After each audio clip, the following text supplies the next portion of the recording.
Hi everyone, it's me again, Erica, and thank you for being here with me today in another episode here in my channel. So for today, we're gonna talk about something really personal, and I guess you already have a clue from the thumbnail that you've seen. Yeah, it's quite a deep thing that I went through, quite tough ordeal that I went through in 2020, and most of my Facebook friends and followers know about it, but not really like what really happened, why did it happen, and what did I do after, and how did I survive it. And most especially, I'm gonna share some lessons today on how I was able to fight my way through it. So here we go. So one fine day of July, I got a message from my former workmate, and he asked me how am I, and I said I'm okay. And then he asked me if I was in trouble, for which I answered no. Why? And then he sent me a screenshot that changed my life. I'm gonna put it here. Okay. So there, that's the post. So I'm gonna read it to you. It says, be aware of this lady, then my name, which my family name is in wrong spelling, and my nationality, and my phone number is there. So, quote unquote, she is in Maldives in name of working, and her work is prostitution. A call girl who is trying to dig gold from individuals by trapping in her net of naked on bed. And those who don't get in her naked bed nets, she pretends to be a businesswoman from Philippines and trying to deceive after It's Seymour. It was only a screenshot, so I couldn't read the whole thing. When I've read it, I was of course angry, and I found it ridiculous because how can someone come up with that kind of story? So I asked him if he can send me a link to that post because I can't find this guy, the one who posted on Facebook, and he said he doesn't want to get involved with it. So fine. Until after a few minutes, a lot of messages came in from different people who saw the post and saying, hey, this is going on and there is someone posting about you, which we know is not true. Like at that point, there were so many things going on at the same time. Like there was this post, and then there were so many people messaging me, telling me about it, and then there were people calling me inappropriately because my phone number was posted there.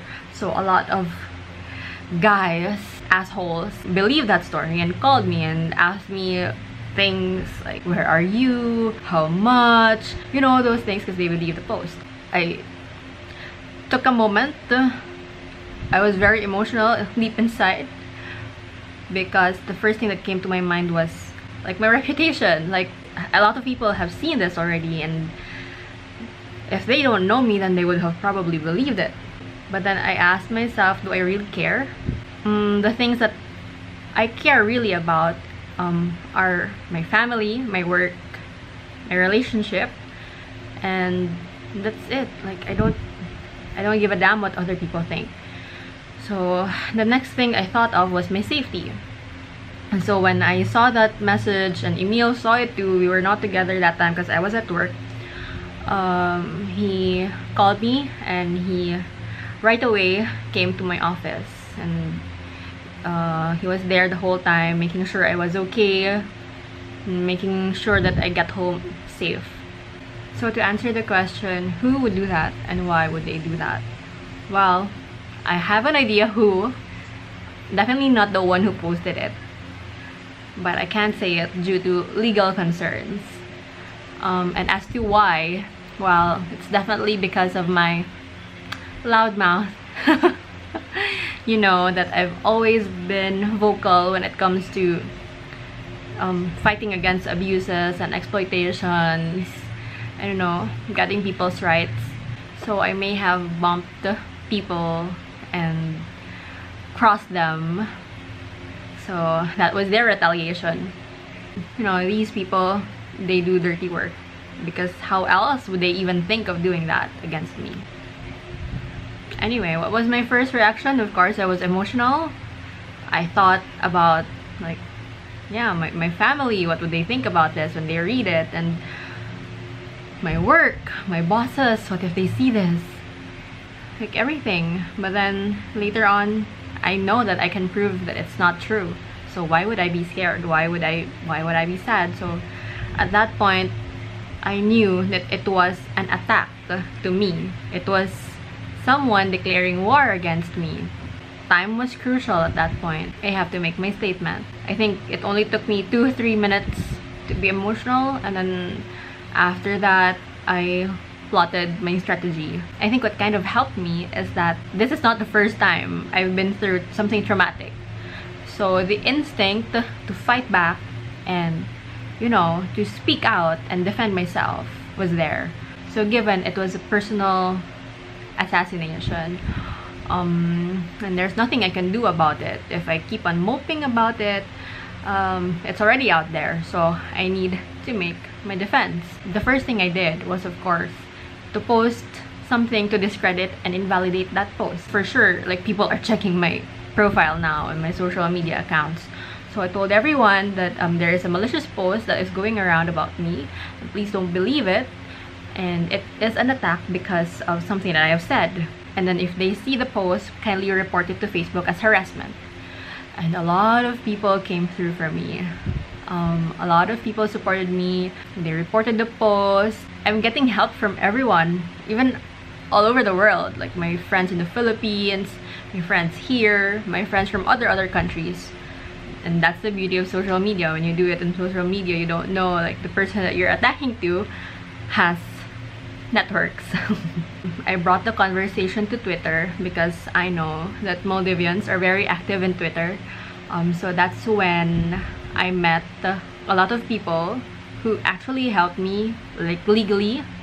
That's where I met Hamza, my dearest friend now, who was my lawyer that time, and other people, other friends who connected me to law enforcement agencies who will be able to protect me in case something happens.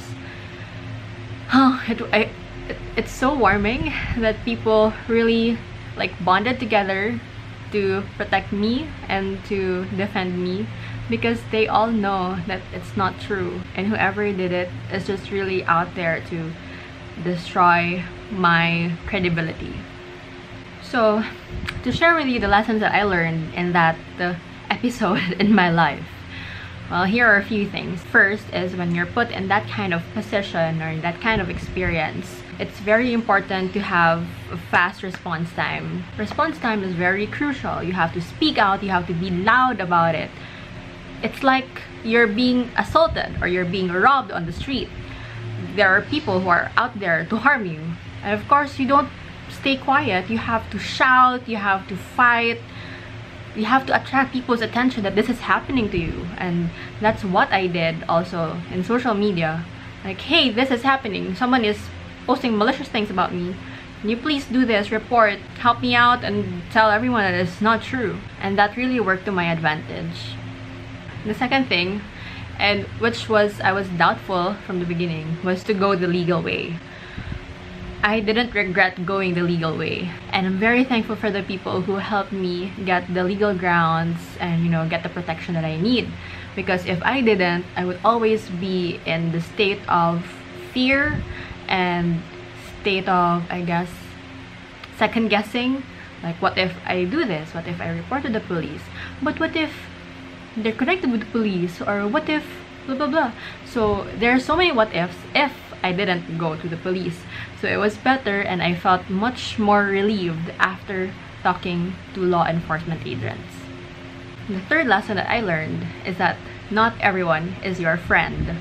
So when you're in that situation, definitely you will get a lot of messages from different people who are concerned, but are actually just trying to get some gossip. They want you to tell everything that's going on. They want you to share the story. After I gave them what they wanted, they were just gone. That was my misfortune. I trusted. In my mind, like, maybe he or she was just really concerned.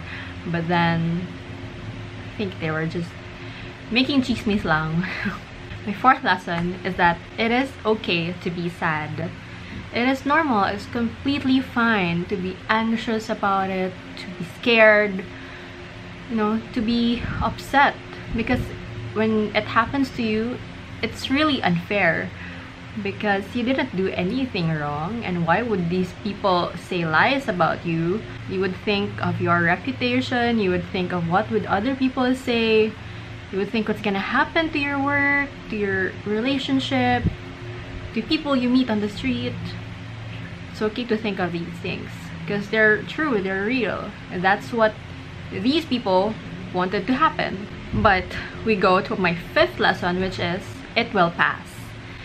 It will pass, guys.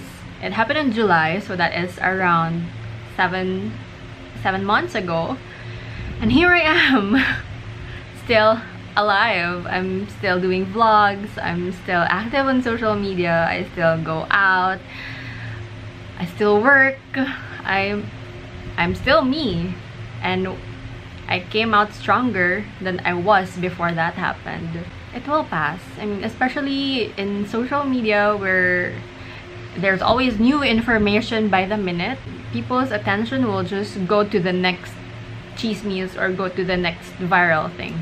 It's not the end. I think I still got calls because, yeah, my number was posted. I still got calls from inappropriate assholes around December, but I just learned not to accept any calls from numbers that I don't know. I tried to change my SIM, but then I realized this is the number that is linked to some of my accounts, so it will be a hassle to change it, so I just didn't. So the sixth lesson I'm gonna share with you is that as much as social media can be weaponized, it can also be used in your defense. For my example, like, yeah, they use social media and virality and a narrative of me being a gold digger. To be fair, social media was there in my defense because all of my posts from before were scrutinized by these people who went to my profile. I mean, by those people who've read the post. And they saw that I'm not the person that was being described in that narrative. Although kudos to them, they used very flattering photos of me. But yeah, like a lot of people, because I was monitoring the post because they finally put the privacy in public, I was able to read it. I was able to read the comments, and there were people who were saying, we have looked at her profile and she seems educated. I guess what you're saying is not true. You're telling lies, and if you can prove it, it would be better for you to prove it. So they were commenting to that post of that person who was attacking me, and these people are strangers. There were a lot of people who were commenting like that, like, what's the truth and what's the lie here? Because you're looking at her profile and she's not that kind of girl that you're saying. I'm like, yay! People are thinking for themselves. So after that, I messaged those people who were defending me, even if they didn't know me. I was very thankful to them. I said, hey, it's me, the girl on that photo. Like, yeah, it's me, the name, my number, my photos. But whoever they described in that post was not me. And thank you for standing up for me. And I made friends from there. And until now, they would check on me and ask if how am I doing. And yeah, I've forged friendships that would last. And last but not the least, there are always two sides on a shameful posting. So the next time you see, you know, somebody shameful posting another person, you would always have to look at the other side. So for people who have read that post and don't know me, they would definitely judge me. I mean, that's human nature. And this is why I hate shameful posting. I hate people who post and, you know, they put their dirty laundry on Facebook. It's because we really don't know the other side of the story. And if people believed what they see, what they've read, not checking, you know, what was the other party's response, then they would be close-minded and they would just believe what they've read. So while I wrap this up, I would just like to tell you guys that this is a common modus operandi by people, by men, and it's usually targeted against women. So there are still people who live under the rock and they think that by doing that and telling lies and shaming people, especially by form of their sexuality, like what they did in that post, they think that it lessens a woman's dignity. But hello, it's already 2021 and women right now are confident and empowered.